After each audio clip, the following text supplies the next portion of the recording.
The way that this show is structured, ladies and gentlemen, for those of you that are new, the way that this show is structured is that we traverse different topics, obviously, regardless of what we're talking about, whether it's the migrant crisis, whether it's politics, presidency, businesses, evictions, real estate, Airbnbs, whatever we talk about, somehow, some way it all comes back down to the money, but it's a theme that's happening today. And that theme seems to be inclusion.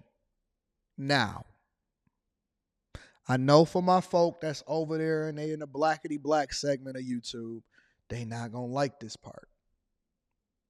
And I can't say whether you're going to like it or not, but I know that you already got your mind made up because we're asking ourselves, does diversity, equity, and inclusion really even matter when it comes to this global game that we play? Does diversity, equity, and inclusion really even matter when it comes to this global game that we playing right now? Okay? That's what we have to ask ourselves. Now, I seen a video dropped on Earn Your Leisure this morning, right?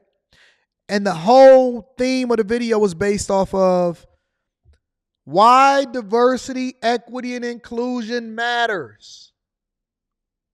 Why diversity, equity, and inclusion matters. Now, I can't give an opinion yet because I haven't seen the video, but I have to preface this conversation by saying that I believe that the person that earns and deserves a job is the person that's best for the job. The person that earns and deserves a job is the person that's best for the job. I'm not a fan of affirmative action. I'm not a fan of diversity, equity, and inclusion divisions inside of your job. That's why we got some of these people that's not even qualified to do the job in the first place. And for somebody else to get pushed out as a result of somebody else deserving it just for something that they can't control, including whether you're a woman or you're a black man or something like that, that's wild to me. I had a woman that came over my house this weekend, and she's a nice woman, and I liked her. And she was Mexican. And you know, some people that come over, because you know, we are diversity, equity, and inclusion when it comes to our social circles. Meaning that we rock with everybody, and it doesn't matter what the color of your skin is. The only thing that matters is whether or not you rock with us or you can substantiate your argument. And she said, you know, sometimes you can mix up some people, and you know, you may think that some people white or whatever. And she said, no, Anton, I'm Mexican. I said, okay. I hear you, baby. She said, I am a person of color. I said, ooh-wee. Shout out to standing on your colored square. Let me play this video and then we're going to break it down and we're going to have this conversation, all right?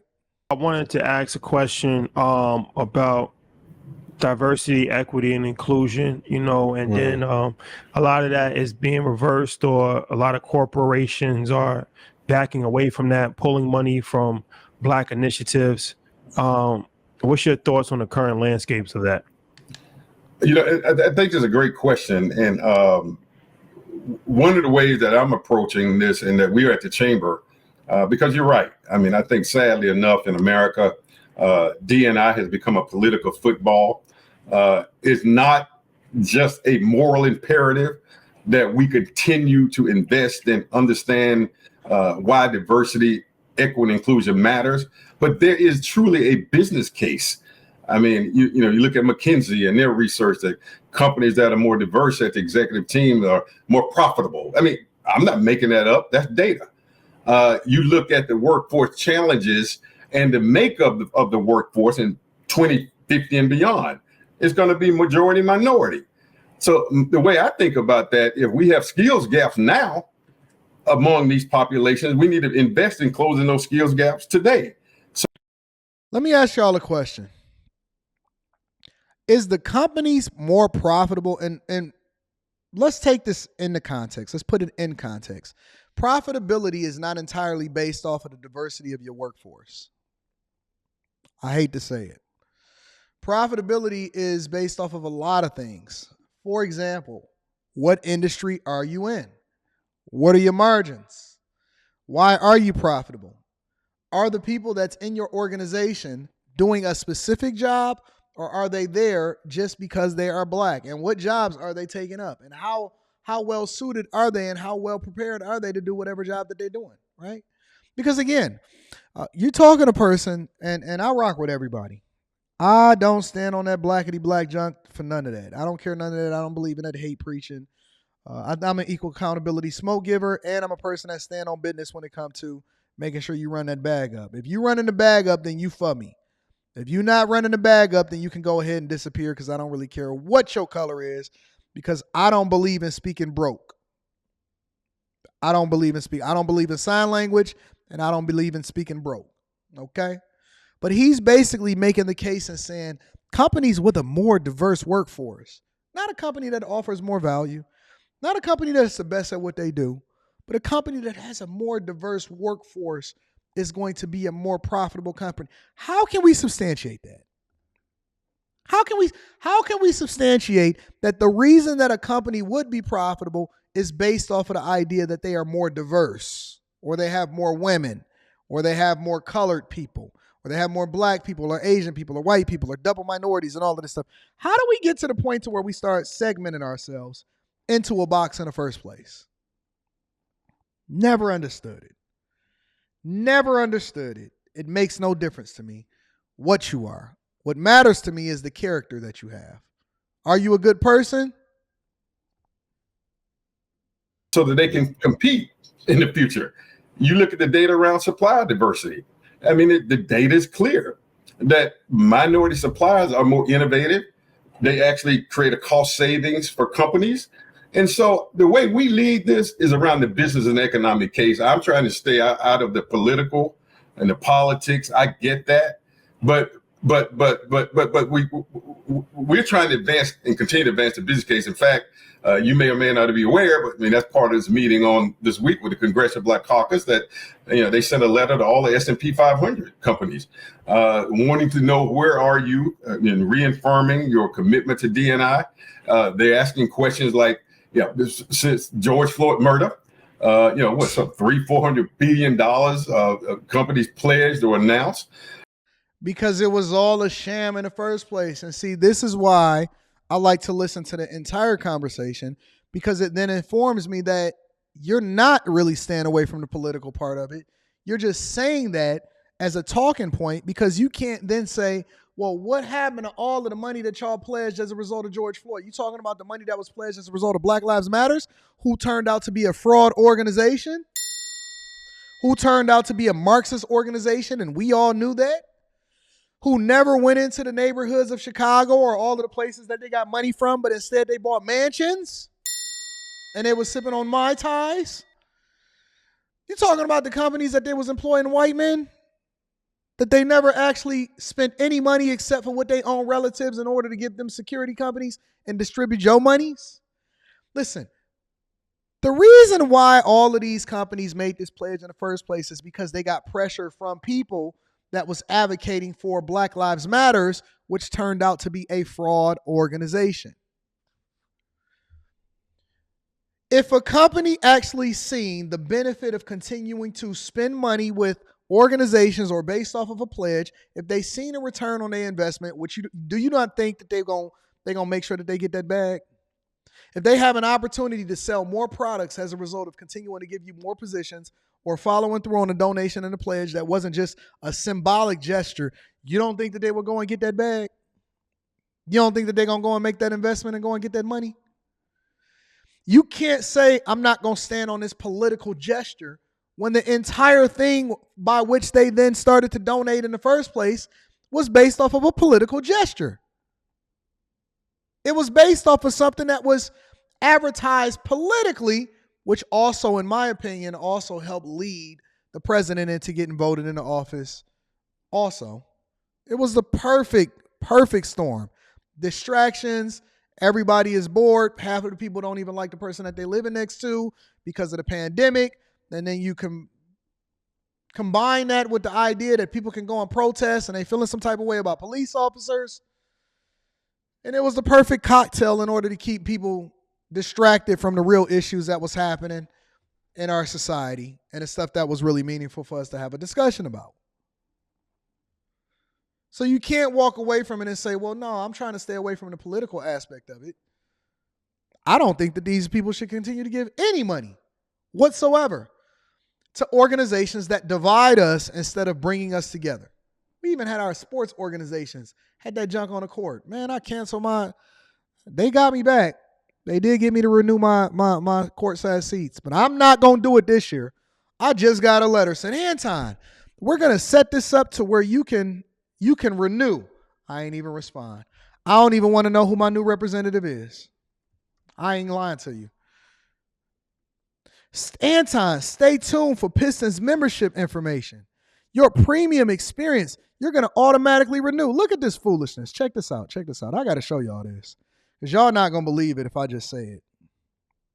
Y'all not going to believe it. Anton, as a valued member, we want to thank you for your continued support this season. You mean the worst record in the league right now? Next week, you'll receive an email with your membership renewal details for the upcoming 2024-2025 season. This email will include incentives and benefits tailored specifically to you. And please note, and don't think that I do not have this marked on my calendar because you are not about to auto-renew me. Please note that your membership is set to auto-renew. And if you wish to opt out, you'll have a 30-day window after receiving an email to do so. Otherwise, your plan will renew automatically and your card will be charged on Friday, March 29th. You mean to tell me that you're going to take between $50,000 and $100,000 out of my account if I don't automatically renew based off of what you see in an email? You can forget it. You can forget it. We're excited. Look, this is a sales tactic. You positively confirm what you want the person to make a decision on before they actually decide it. We're excited to have you back for another season of Detroit basketball. If you have any questions, feel free to reach out. Now, I made sure that I cut off my representative because I don't want to give them any bad press. They just doing their job. It's not their fault. My point is this. I was disappointed. They still finesse me, but I'm not going to let them get me again. You're not going to diversity, equity, and inclusion me into another membership. Nope.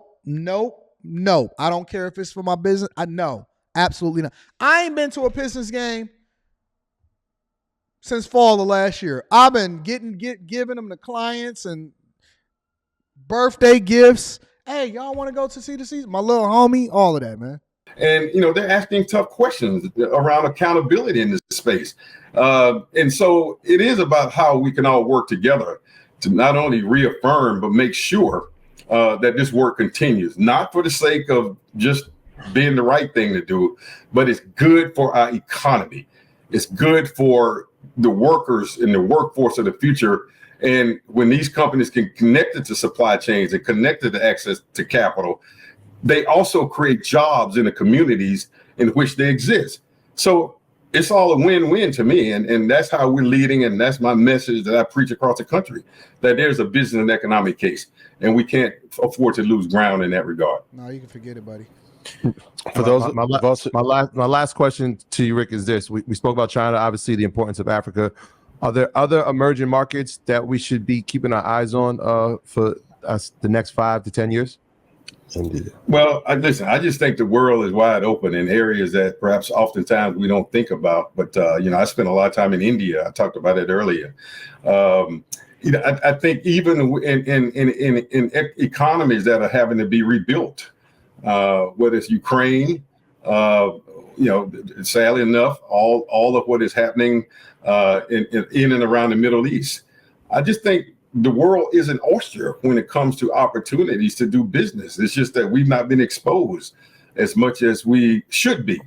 And that onus sometimes is on us as much as it is on organizations like the U.S. Chamber, which we're trying to do more of this, is to help us understand and expose our companies and our people to the world. Let me be objective and say that he's right about that. You see how I can also say that somebody could be right about something, even though I don't necessarily agree with their premise or the reason that they're saying what they're saying in the first place? I tell guys this all the time, even when it comes to the passport bros. I say, listen, if y'all just going over there, and I know that it's not everybody that's doing it, but it is a large demographic of people that's doing it. I say, listen, if y'all just going over and getting your passport or traveling to different countries only because you want to get some box and you're not looking at it from an economic opportunity perspective, you're not looking at it from a cultural perspective, you're not trying to figure out how you can get some money and do business. If the only thing that you're going over there for is some box, then you short-sighted. And I believe that you don't understand that we are now in a global marketplace. Even when it comes to content creation and what we're doing right now. A lot of people that watch my show, and I was looking at the numbers over the weekend, I have a growing demographic of people that is watching the Millionaire Morning Show outside of the United States of America. Can we get a round of applause? Make sure y'all tap into the Patreon link.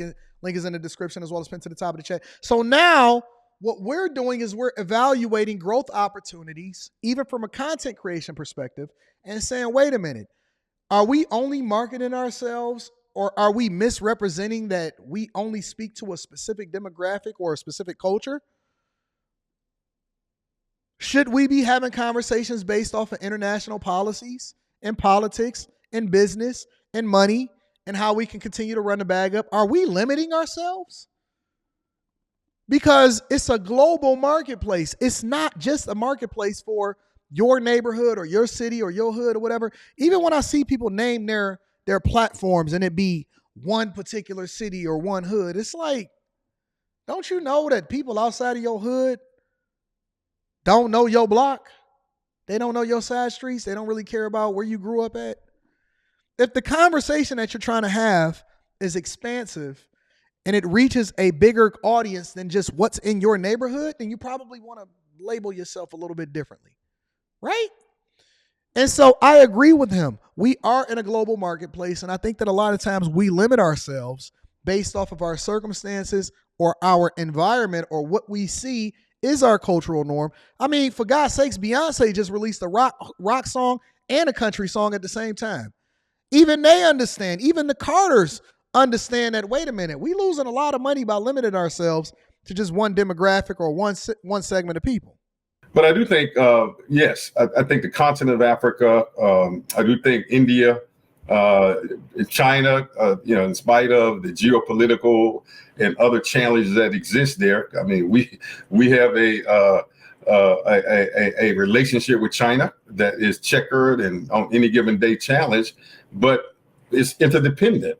One country I would tell you that I've had a meeting with the ambassador and I was struck by that's so close to us that we don't think about is Canada, Mexico. I mean, all of these, I think all of these places are just right for doing business if we understand, and we got to think out the box as well, and engage and understand and go on these trade missions.